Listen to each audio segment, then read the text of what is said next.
नमस्कार, स्वागत है आप सभी लोगों का ऑफिसर्स एकेडमी में। दोस्तों, आप सभी मित्रों का बहुत बहुत स्वागत करता हूं। दोस्तों, आज जो हम लोग का लेक्चर है वह जीएस का एक बहुत ही इंटरेस्टिंग लेक्चर है, जिसे ड्रेनेज सिस्टम यानी अपवाह तंत्र कहा जाता है। अपवाह तंत्र यानी नदियों के बहने का जो सिस्टम है वही एक अपवाह तंत्र है। बात समझ रहे हैं? तो चलिए भैया, हम लोग बात करते हैं भारत में आखिर में किस प्रकार के तंत्र हैं। देखिए भाई, पहले हम बात करने वाले भारतीय अपवाह तंत्र। ये क्या लिखा है, ध्यान दीजिएगा। इसे कहा जाता है भारतीय अपवाह तंत्र। भारतीय अपवाह तंत्र का मतलब ये हुआ इंडियन ड्रेनेज सिस्टम। ठीक है, याद रखिएगा। यहां पर अगर हम भारतीय अपवाह तंत्र की बात करें तो आप ध्यान से अगर मैप को देखेंगे, इंडिया के मैप को देखेंगे, तो आपको दो तरीके से अपवाह तंत्र दिखाई देगा। कितने प्रकार से? दो प्रकार से। तो एक जो आपका प्रकार है वो ध्यान दीजिएगा, एक होता है हिमालयी नदी अपवाह तंत्र। हिमालयी नदी अपवाह तंत्र, ये पहला सिस्टम है। और जो दूसरा सिस्टम है उसे कहा जाता है प्रायद्वीपीय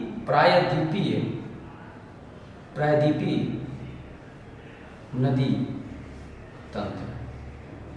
यानी कहने का मतलब यह हुआ कि अगर भारत की बात किया जाए तो भारत का जो उत्तरी पोर्शन है, उस उत्तरी पोर्शन पर आपको हिमालय देखने को मिलेगा। और आपको पता है कि हिमालय का विस्तार जम्मू कश्मीर से लेकर के अरुणाचल प्रदेश तक है। यानी उस हिमालय से भी कुछ नदियां निकलती हैं, तो इसे कहा जाता है हिमालयी नदी तंत्र सिस्टम।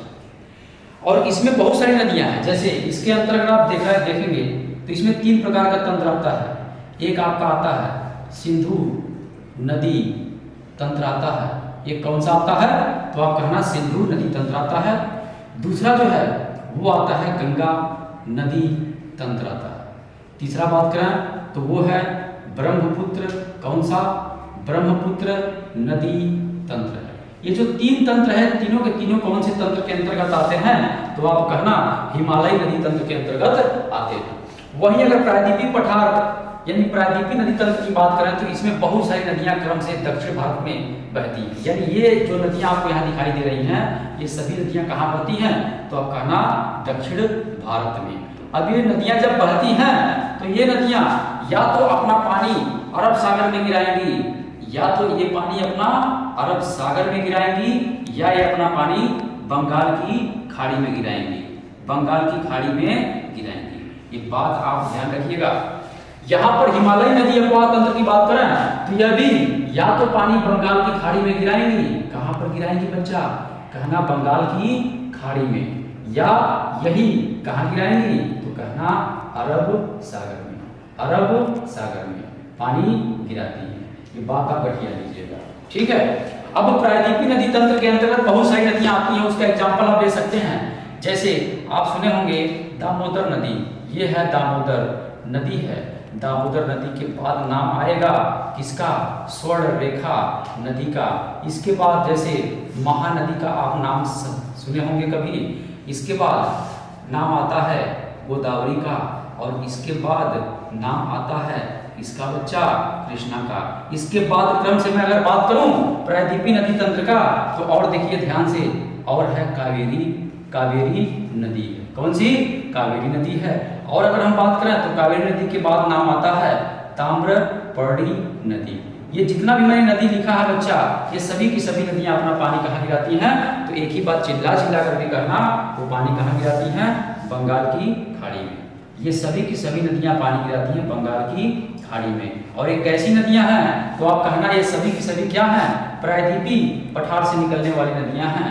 अगर वहीं हम बात करें प्रायद्वीपीय पठार से निकलने वाली नदियां जो अरब सागर में अपना पानी गिराती हैं, तो ध्यान से, प्यार से, मोहब्बत से समझना बच्चा। एक आपका है लूनी नदी। कौन सा?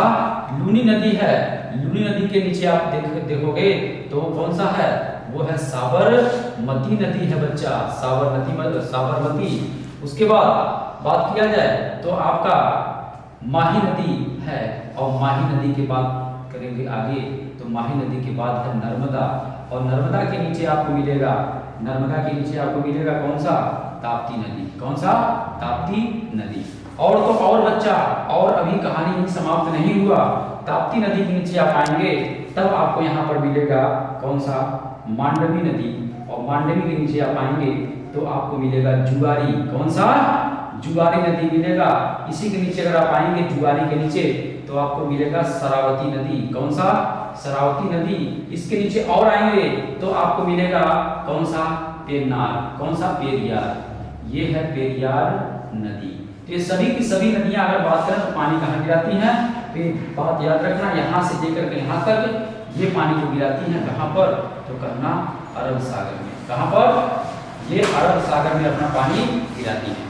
तो कहने का मतलब ये हुआ कि आपको एक बात यहाँ समझ में आया कि भारत में देखा जाए तो दो तरीके का अपवाह है। एक तो हिमालय से बहुत सारी नदियाँ निकलेंगी और एक दक्षिण भारत में जो प्रायद्वीपीय पठार है जिसे पेनिनसुलर प्लेट्यू कहा जाता है, उससे भी नदियाँ कुछ ईस्ट डायरेक्शन में फ्लो होंगी और कुछ वेस्ट डायरेक्शन में फ्लो होंगी। तो ये सभी की सभी नदियाँ कहाँ फ्लो होंगी, अरब सागर में गिरने वाली। तो आप कहना ये सभी की सभी कहाँ होंगी, तो ये वेस्ट डायरेक्शन में होती हैं। और अगर इन नदियों का बात किया जाए तो ये सभी नदियाँ कहाँ फ्लो होती हैं, तो आप कहना है सभी नदियाँ फ्लो होती हैं बच्चा कहाँ पर, ईस्ट में। EAST याद रखिएगा, ईस्ट में गिरती है। आई होप कितनी बात आपको समझ में आ चुकी है। अब चलिए हम आपको एक अपवाह तंत्र के बारे में कंप्लीट जो है डिटेल जानकारी दे देते हैं और दिमाग में उसको कहीं ना कहीं सेव कर लीजिएगा। सेव अगर किए रहेंगे तो ही आपको मजा आएगा, वरना ये आपके लिए सजा हो जाएगा। क्या हो जाएगा बच्चा, सजा हो जाएगा। तो चलिए भैया हम बात करते हैं पहले हिमालयी। ये है हिमालयी नदी तंत्र। हिमालयी नदी तंत्र में जरा ध्यान से देखिएगा। हिमालयी नदी तंत्र की बात किया जाए तो ये नदियां सालों साल क्या होती हैं, सदाबहार नदियां कही जाती हैं। सदाबहार नदी यानी पेरेनियल, क्या कहते हैं, पेरेनियल रिवर कहते हैं। क्या कहते हैं, पेरेनियल रिवर कहते हैं। सदाबहार, सदाबहार क्यों कहते हैं, तो कहने के पीछे कारण है। कारण ये है कि इनको जो जल है वो जल का जो स्रोत है वो दो तरीके से इनको मिलता है। एक तो वर्षा का जल मिलता है। किसका जल मिलता है, वर्षा का। दूसरा जो है वो ग्लेशियर है। कौन सा है, ग्लेशियर है, जिसे क्या कहते हैं, हिमनद कहते हैं। यानी जब हिमनद पिघलता है तो भी नदी में जल भर जाता है और जब वर्षा होता है तो भी नदी में जल भर जाता है। इसलिए हिमालयी नदियां को क्या कहा जाता है, सदाबहार नदियां कहा जाता है। वहीं दक्षिण भारत में जो बात करें तो ये नदियां सदाबहार नदियां नहीं कही जाती हैं, ये बात याद रखिएगा। अब हिमालयी नदी तंत्र में हम सबसे पहले बात करने वाले हैं, ध्यान से समझना। पहला है सिंधु नदी तंत्र। कौन सा, सिंधु नदी तंत्र। अब सिंधु नदी तंत्र की अगर बात करें तो सिंधु नदी तंत्र में जरा ध्यान से देखिएगा। सिंधु नदी तंत्र की अगर बात करें तो इसमें पहले आप मैप समझिए। ये आपका भारत का मैप है। इस भारत के मैप से आपको ज़्यादा समझ में आएगा। तो इस भारत के मैप से आपको चीज़ें बहुत अच्छे से क्लियर हो जाएंगी। तो आप घबराने की जरूरत नहीं है, घबराने की जरूरत नहीं है। ये मैप में आपको बहुत अच्छे से चीज़ें क्लियर हो जाएंगी। तो ये आपका पूरा जम्मू कश्मीर वाला क्षेत्र है, ये आपका उत्तराखंड है, ये नेपाल वाला क्षेत्र है, ये आपका सिक्किम है, इधर आपका पूरा का पूरा ये जो आपका बना है तो उत्तर राज्य है। ये पूरा आपका भारत बन चुका है। अब इस भारत में जरा ध्यान से देखिएगा, सिंधु नदी तंत्र की बात करेंगे। उसके बाद दूसरा तंत्र आपको देखना पड़ेगा, कौन सा, गंगा नदी तंत्र देखना पड़ेगा। और तीसरा आपको यहाँ देखने को मिलेगा कौन सा, ब्रह्मपुत्र नदी तंत्र। तो पहले इन तंत्र को आप समझिए आखिर में कहाँ कैसे निकलती हैं। तो जरा देखिएगा ध्यान से, यहाँ पर एक माउंटेन है, एक पर्वत है। इस पर्वत का नाम क्या है, इस पर्वत का नाम है कैलाश पर्वत। क्या नाम है, कैलाश पर्वत नाम है। तो इस कैलाश पर्वत से अगर देखेंगे तो इस कैलाश पर्वत पर यहाँ पर एक ग्लेशियर है और यही बगल में क्या है, यहाँ पर एक आपको देखने को मिलेगा मानसरोवर झील। यह है मानसरोवर झील है। अब इसी मानसरोवर झील से एक नदी निकलते हुए जाती है और ये जम्मू कश्मीर में प्रवेश करने के बाद ये निकल जाती है पाकिस्तान में। पाकिस्तान से आती है कहाँ पर, ये अपना पानी गिराती है अरब सागर। इधर कौन सागर है, तो आप कहना इधर कौन है, इधर है अरब सागर है। ये बात घटिया लेना। वहीं अगर बात करें ये तो ये कौन सा देश है, देखो बच्चा ये देश कौन सा है, तो ये देश आपका कौन सा है, ये पाकिस्तान है। तो पाकिस्तान के तट पर एक पानी अपना गिराती है नदी, कौन सी? सिंधु नदी, और यहाँ पर डेल्टा का निर्माण भी करती है। ठीक है, यही याद रखना। पाकिस्तान में एक बंदरगाह जिसका नाम है कराची, ये क्या नाम है? कराची। ये आपका सिंधु नदी है, सिंधु नदी है। अब इस सिंधु नदी में बहुत सारी नदियां आकर के इससे मिलती हैं। वहीं अगर बात करें तो इस नदी का नाम क्या है? इस नदी का नाम है सिंधु रिवर है, इंडस रिवर इसे कहा जाता है। यही जम्मू कश्मीर से एक नदी और निकलती है, उस नदी का नाम क्या है? झेलम नदी है।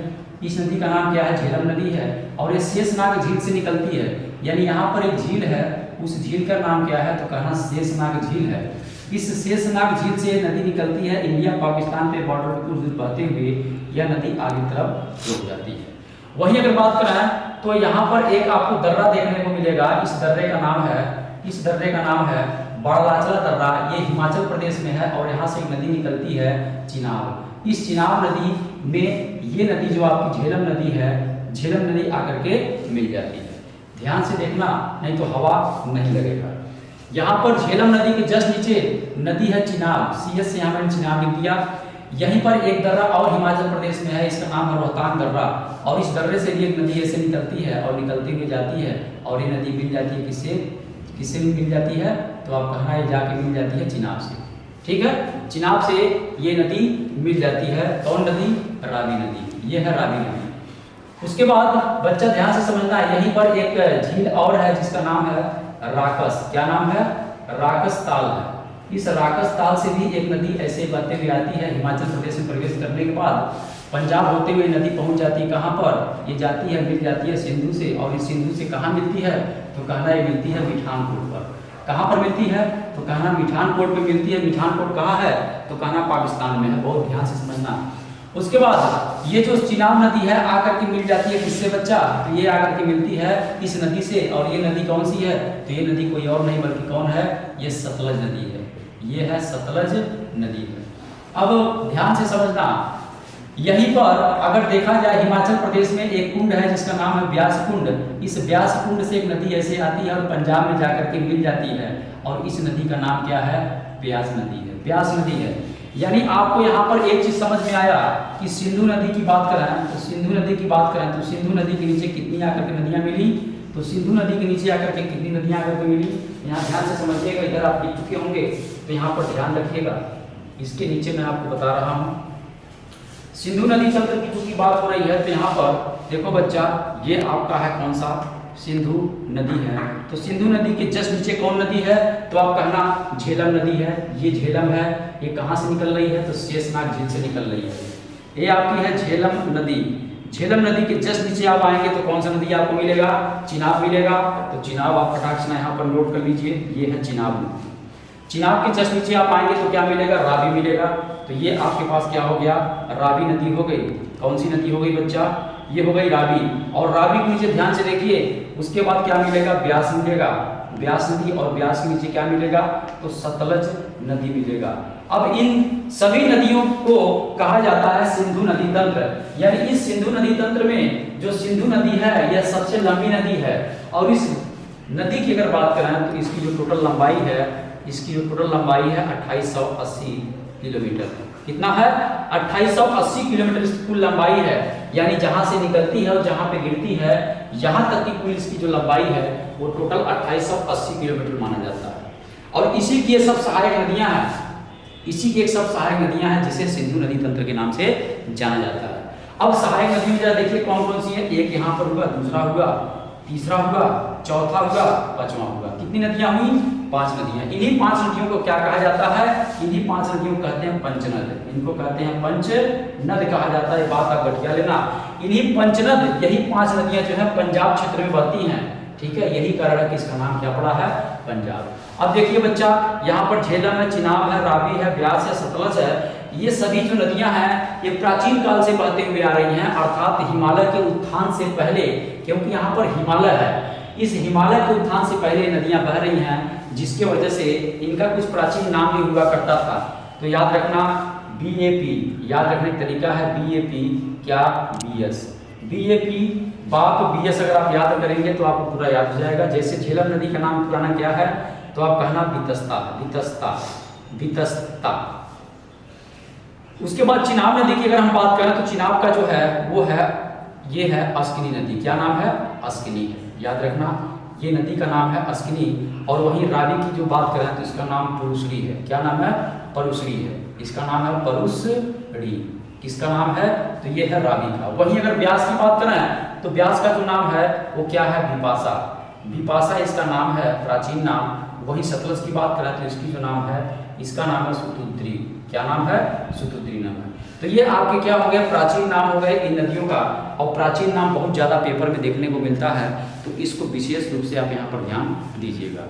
अब बच्चा यहाँ पर बात किया जाए, यहाँ पे अगर बात किया जाए कि आखिर में झेलम नदी का उद्गम कहाँ पर है, झेलम नदी का उद्गम कहाँ पर है, तो ये भी आप यहाँ पर बात गठिया लेना कहाँ पर है, ध्यान से देखना। झेलम नदी का जो उद्गम है वो कहाँ पर है? तो ये है शेषनाग झील है। क्या है?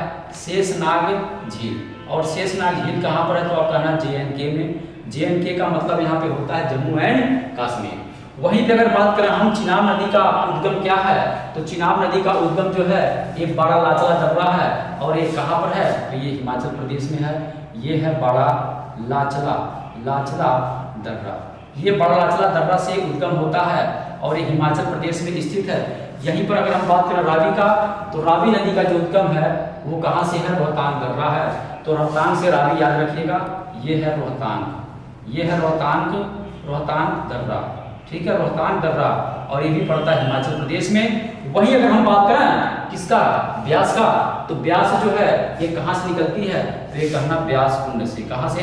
ये निकलती है ब्यास कुंड से। और ब्यास कुंड भी कहाँ पड़ता है? हिमाचल प्रदेश में।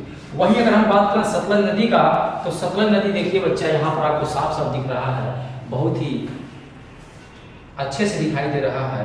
इस सतलज नदी का जो उद्गम है वो क्या है? राकस है। क्या है? राकस झील अथवा ताल इसे कहा जाता है। इसे राक्षस भी कहते हैं, इसे राक्षस झील अथवा ताल भी कहते हैं। और ये कहाँ पर है? तो ये पड़ता है आपका तिब्बत में। यहाँ पर है तिब्बत। वहीं पर अगर हम सिंधु नदी की बात करें, तो सिंधु नदी की बात करें बच्चा, तो सिंधु नदी जो है इसका जो उद्गम है ये कहाँ से है? मानसरोवर झील। कहाँ पर? ये तिब्बत में पड़ता है। तो ये हो गया आपका मानसरोवर, ये हो गया मानसरोवर झील। और मानसरोवर झील कहाँ पड़ता है? तो कहना तिब्बत में। यानी इसका जो उद्गम है वो कहाँ से है? तिब्बत से है। तो एक बात आपको यहाँ कन्फर्म ये पता चला कि इन सिंधु नदी तंत्र में दो नदियां ऐसी हैं जो पूरी तरीके से ट्रांस हिमालयी हैं, अर्थात अंतरराष्ट्रीय नदी हैं, क्योंकि इनका जो उद्गम है कहाँ पर? भारत से बाहर है। और भारत से बाहर कहाँ पर है? तो आप कहना एक मानसरोवर तिब्बत में और एक राकसताल तिब्बत में। यानी कौन कौन सी वो दो नदियां हैं जिन्हें अंतरराष्ट्रीय नदियां कहा जाता है? तो आप बताना एक नदी आपकी कौन सी है? ये सिंधु है। और दूसरी कौन सी है? ये सतलज। बात समझे?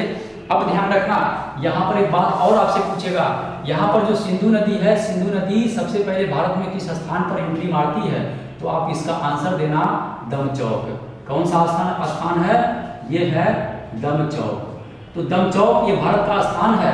सबसे पहले सिंधु नदी दमचौक नामक स्थान से भारत में एंट्री करती है। और उसके बाद अगर हम बात करेंगे कि भारत में उसके बाद ये कहाँ से निकल जाती है, तो यहाँ पर एक जगह है जिसका नाम है चिल्लास। इसका नाम क्या है? इसका नाम है चिल्लास। और इस चिल्लास नामक स्थान से क्या करती है?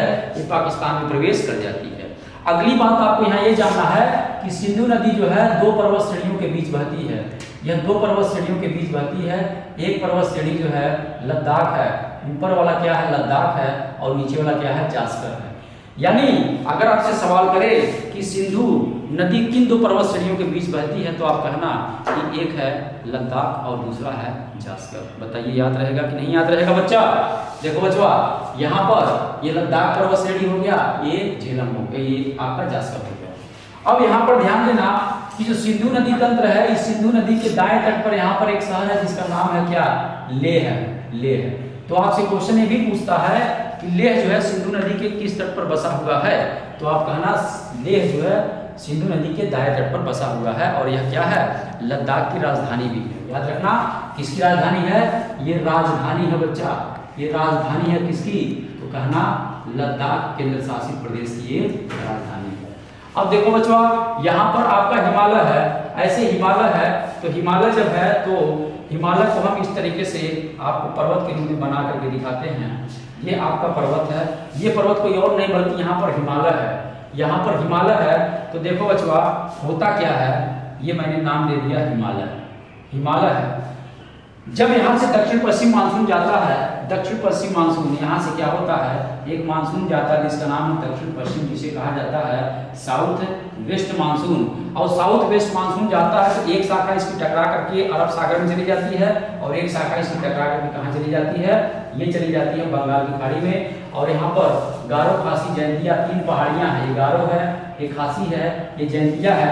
3 पहाड़ियों से टकरा करके ये घनघोर बारिश करती हैं। और यहीं पर खासी के पास ये कौन सा है, ये गारो है, और उसके बाद खासी है, खासी है, और उसके बाद क्या है, जयंतिया है। ये क्रम से मैंने 3 पहाड़ियों का नाम लिख दिया हूँ। यहीं पर खासी पहाड़ी के पास यहाँ पर है मासिन राम, कौन सा है, ये है मासिन राम, मासिन राम। इस मासिन राम में क्या होता है, जबरदस्त बारिश होता है। किस मानसून की वजह से, तो ये कौन सा मानसून है, दक्षिण पश्चिम मानसून है, जो जा रहा है, टकरा रहा है। पूरे भारत में अगर बात करेंगे तो यह पूरे भारत नहीं बल्कि विश्व का भी, विश्व और पूरे भारत का भी सबसे ज्यादा वर्षा वाला स्थान है, सर्वाधिक वर्षा वाला स्थान है। ये बात याद रखिएगा, सर्वाधिक वर्षा वाला स्थान कौन सा है, मासिन राम है। वही अगर बात करें भारत में, तो भारत में देखिए बच्चा लेह है, तो लेह आपका यहाँ पर पड़ा हुआ है, हिमालय के उस पार है, हिमालय ऐसे है तो हिमालय के उस पार लेह है, ये आपका लेह यहाँ पर आपको दिखाई दे रहा है। तो देखिए बच्चा, यही मानसून जब टकराते हुए इस तरीके से भारत में ऐसे प्रवेश करता है तो सामने कौन आ जाता है, हिमालय आ जाता है। ये हिमालय आ गया, ये यहाँ टकराएगा, टकराने के बाद ये हवाएं क्या होंगी, ऊपर उठेंगी, क्योंकि ये हवाएं गर्म हवाएं होती हैं और नमी को धारण करने की क्षमता इसमें बहुत ज्यादा होती है। नमी को धारण करके जैसे ही ये हवाएं ऊंचाई की तरफ बढ़ती हैं तो ये हवाएं क्या होती हैं, कंडेंस होने लगती हैं। कंडेंस होने का मतलब हुआ संघनन, संघनन होती हैं। जब संघनन होती हैं, क्योंकि आपको पता है ऊंचाई पर जब आप जाएंगे तो तापमान में क्या होता है, गिरावट आता है। तापमान जब गिरेगा तो ठंडा होंगी, ठंडा होने के बाद ये क्या होंगी, कंडेंस होकर के बादल का रूप ले लेंगी और यहाँ पर बारिश होगा, जम के बारिश होगा। देखिए ध्यान से बारिश हो रहा है और आप लोगों को नहाने का भी मन कर रहा होगा। ये वर्षा है, ये वर्षा है, यानी पर्वत के एक साइड में आप देख रहे हो वर्षा खूब मिला, वहीं पर्वत के दूसरे साइड में बारिश नहीं मिला। अब यही हवाएं क्या होंगी, ये हवाएं नीचे की तरफ ऐसे उतर जाती हैं और ये हवाएं कैसी हो जाती हैं, शुष्क हवाएं हो जाती हैं, ठीक है, ड्राई एयर हो जाती है, वर्षा नहीं कर पाती हैं। यही कारण है कि इस क्षेत्र को क्या कह देते हैं, जिस क्षेत्र में बारिश नहीं हुआ है इसे कहा जाता है रेन शैडो एरिया। क्या कहते हैं, rain shadow, rain shadow area कहा जाता है, यानी इसे हिंदी में वृष्टि छाया क्षेत्र कहते हैं, वृष्टि छाया क्षेत्र इसे कहते हैं। अब चूंकि लेह जो है वृष्टि छाया क्षेत्र में पड़ता है, यही कारण है कि भारत में सबसे कम वर्षा कहाँ होता है, कहाँ होता है, लेह। तो यहाँ पर आप नोट कर लीजिएगा, भारत में सबसे कम वर्षा, भारत में सबसे कम वर्षा, सबसे कम वर्षा कहाँ पर देखने को मिलता है, तो आप कहना वो कोई और नहीं बल्कि लेह है। बताइए आपको बात समझ में आई नहीं है, समझ में आ गया। तो ये आपका पूरी तरीके से आपका सिंधु नदी तंत्र की अगर बात किया जाए, सिंधु नदी तंत्र की बात किया जाए तो एक आपको ओवरव्यू मिल चुका है, एक दिमाग में आपके इमेज बन चुका है, बात समझे। अब सिंधु नदी तंत्र में कुछ चीजें और हम आपको बता दें कि सिंधु नदी तंत्र को लेकर के क्या क्या समस्याएं सामने रहती हैं, उसको ध्यान से आप समझिएगा। क्या क्या समस्याएं रहती हैं उनको ध्यान से आप समझिए। अब देखो बच्चा, सिंधु नदी तंत्र में एक समझौता हुआ था जिसे कहा जाता है सिंधु जल समझौता। ये क्या है, ये सिंधु, ये है जल, ये है समझौता, यानी यह एक ट्रीटी है, एक समझौता है। किसके किसके बीच हुआ था, तो आप कहना भारत और पाकिस्तान के बीच। किसके बीच, भारत और पाकिस्तान के बीच यह समझौता हुआ था। भारत पाकिस्तान के बीच समझौता होने के पीछे कारण क्या था, तो ये समझौता होने के पीछे कारण ये था कि जो देखिए ऊपर के जो प्रारंभिक 3 नदियां हैं, सिंधु, झेलम, चिनाब, ये 3 नदियां हैं, ये 3 नदियां ज्यादातर हिस्सा जो है पाकिस्तान में जा रहा है। और वही 3 नदियों की बात करें तो 3 नदियां जो हैं इनका ज्यादातर हिस्सा भारत में है, ठीक। जरा देखिएगा, ऊपर की 3 नदियां ये सिंधु है, झेलम है, चिनाब है, ठीक है। तो इस समझौते के तहत अगर देखा जाए तो समझौता हुआ, और समझौता कौन करवाया, तो आप कहना वर्ल्ड बैंक, वर्ल्ड बैंक करवाया। कौन करवाया, वर्ल्ड बैंक करवाया, जिसे कहा जाता है विश्व बैंक। विश्व बैंक ने क्या किया था, भारत की तरफ से एक आदमी को बुलाया था। भारत की तरफ से कौन गए थे, तो गए थे पंडित जवाहर साहब, जवाहरलाल नेहरू, जवाहरलाल नेहरू गए। और वही अगर बात करें पाकिस्तान की तरफ से कौन गया, तो कहना जनरल अयूब खान। कौन गया? जनरल अयूब खान गए थे और जनरल अयूब खान साहब ने क्या किया था?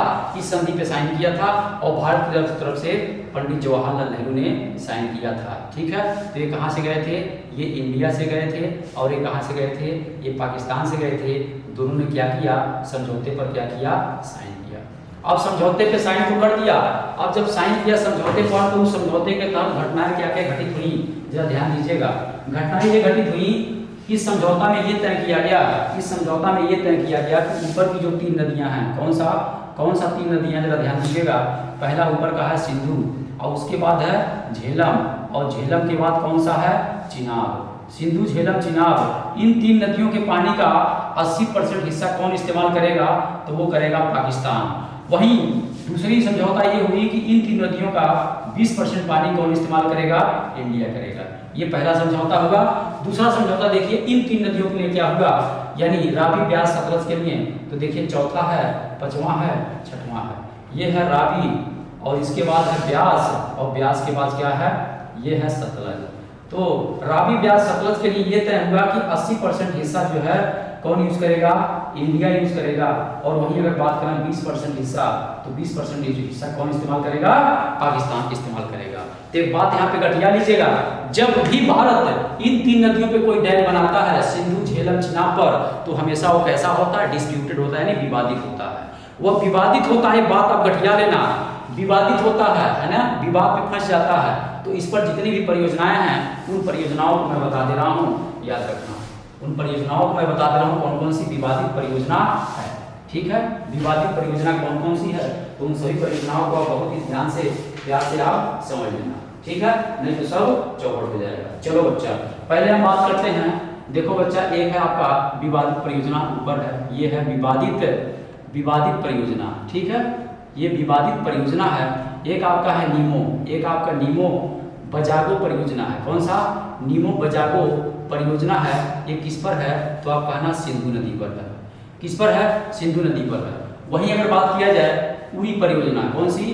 उरी परियोजना। उरी के साथ साथ तीसरा है दुलहस्ती। कौन सा? उरी के साथ साथ है आपका, उरी परियोजना के साथ साथ है तुलबुल परियोजना। कौन सा? एक है तुलबुल परियोजना। ये कौन सा परियोजना है? तुलबुल परियोजना है। तो ये दोनों परियोजनाएं किस पर हैं? ये आपकी झेलम पर है। किस पर है? ये झेलम नदी पर है। अब वहीं अगर बात किया जाए पचवा, तो एक आपका किशन गंगा परियोजना है। कौन सा? एक आपका है किशन गंगा परियोजना है और ये परियोजना किस पर है? तो कहना किशन गंगा नदी पर है। किस पर? किशन गंगा नदी पर है। और ये किशन गंगा नदी किसकी सहायक है? तो याद रखना ये किसकी है? ये झेलम की है। वहीं अगर बात करें इसके नीचे बात किया जाए तो जो सिंधु हो गया, झेलम हो गया, चिनाब की अगर बात किया जाए तो इस पर भी कुछ परियोजनाएं हैं, जैसे सलाल है। कौन सा? सलाल है, सलाल परियोजना। सलाल परियोजना के बाद अगर बात किया जाए तो एक आपका दुलहस्ती है। कौन है? दुलहस्ती है। कौन सा? दुलहस्ती है। और एक आपका कौन सा है? बगलीहार है। एक आपका बगलीहार परियोजना है। ये तीनों की तीनों जो परियोजनाएं हैं ये किस पर है? चिनाब नदी पर बनी है। तो याद रखना बच्चा, हमने यही कहा कि सिंधु, झेलम, चिनाब पर जब भी कोई भी परियोजना बनेगा तो हमेशा विवादित होगा। क्यों? क्योंकि भारत क्या करेगा? पानी रोक लेगा, पानी रोकेगा, डैम बनेगा, पानी रोकेगा तो पानी पाकिस्तान में नहीं जा पाएगा। पाकिस्तान के अर्थव्यवस्था पे प्रभाव बहुत जबरदस्त पड़ेगा। ठीक है, तो पूरी अर्थव्यवस्था उसकी डगमगा जाएगी। ठीक, तो ये रोते बिलखते वर्ल्ड बैंक के पास पहुंचता है। ठीक है, और वर्ल्ड बैंक क्या करता है? कमेटी बैठाता है, फिर जो है इन परियोजनाओं पर रोक लगा दिया जाता है। तो हमेशा वो डिस्प्यूटेड रहता है, विवादित रहता है। और विवादित परियोजना जो मैंने बताया है यही विवादित परियोजना है। तो इन सभी विवादित परियोजनाओं को याद रखिएगा, इन सभी विवादित परियोजनाओं को आप याद रखिएगा। और पूरी तरीके से सिंधु नदी घाट, सिंधु जो आपका नदी तंत्र है यह पूरी तरीके से निपट चुका है। बात समझ गए? तो आई होप होगा आपको वीडियो बहुत अच्छा लगा होगा। अगर वीडियो अच्छा लगे तो कमेंट करिएगा और वीडियो को लाइक करिएगा और चैनल को सब्सक्राइब जरूर करिएगा। इसी के साथ दोस्तों, thank you so much, take care, bye, good night.